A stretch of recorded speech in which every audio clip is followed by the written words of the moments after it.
All right, our main focus right now is getting ready for carpet. We have a few things to take care of before that goes in. And one is setting tile in the lower level. That's what Dan and Bucky are doing. We also want to finish up the gas fireplace that Joe Weyandt and Nick Niesen roughed in down there back before drywall. Since then, Jason the mason took care of the stone surround, and Dan put together the mantle using pieces of cherry to set the stage very nicely for the fireplace itself. Well, Nick and Joe are back to literally get things fired up. Here's the andirons I think you were looking for. Yeah. Now, Nick, when you guys originally installed this thing and did all the venting, I think you took care of most of the installation. What you're doing now is just a couple decorative items, right? Yeah, what we're doing right now is just installing our refractory brick. The ceramic fiber back, we can either go with a straight brick or a herringbone. You've chosen to go with the straight brick. And then we're going to set our grates and our andirons, and then we can set up our logs. So when you're putting in the logs, again, there you're just kind of artistically arranging them so it looks like a half-burned fireplace or something. Yes, and with the logs we'll be setting some glowing embers and some coal nuggets to help give us the realistic look of an actual fire. So once we get that done, then we can put the front on. Yeah, then we can put our glass and put the arch front that you've gone with. And I know we had a lot of different options in terms of the more of a rectangle, but yeah, we decided to go with the arched curve. I guess they call that the artisan.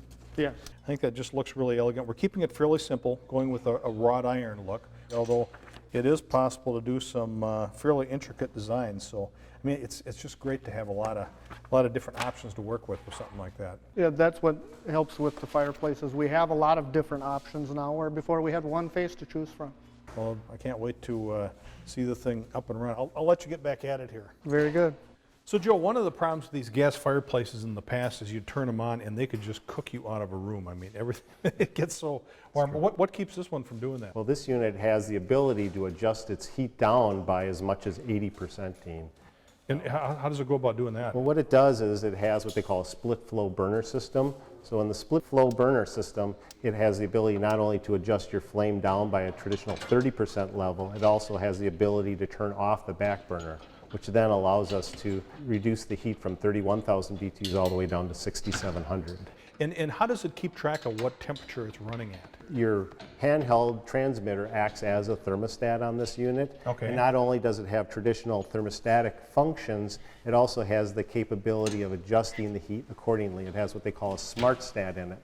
Basically, as it's moving toward the desired temperature, not only will it turn itself off when it's satisfied, but it will adjust itself down as it's moving toward the desired temperature by checking in with the fireplace every 4 minutes. So what else does the remote do? With this remote control system, when it's in manual mode, you have the capability of adjusting your flame level right from the remote control, as well as your fan speed. Additionally, you can turn on and off your accent light right from the remote control. Sure. And then finally, that split flow burner, you can turn off the burner or turn that back burner back on again. And you were mentioning something before about the pilot light. What's special about that? Yes. It's, again, what they call a Green Smart pilot system.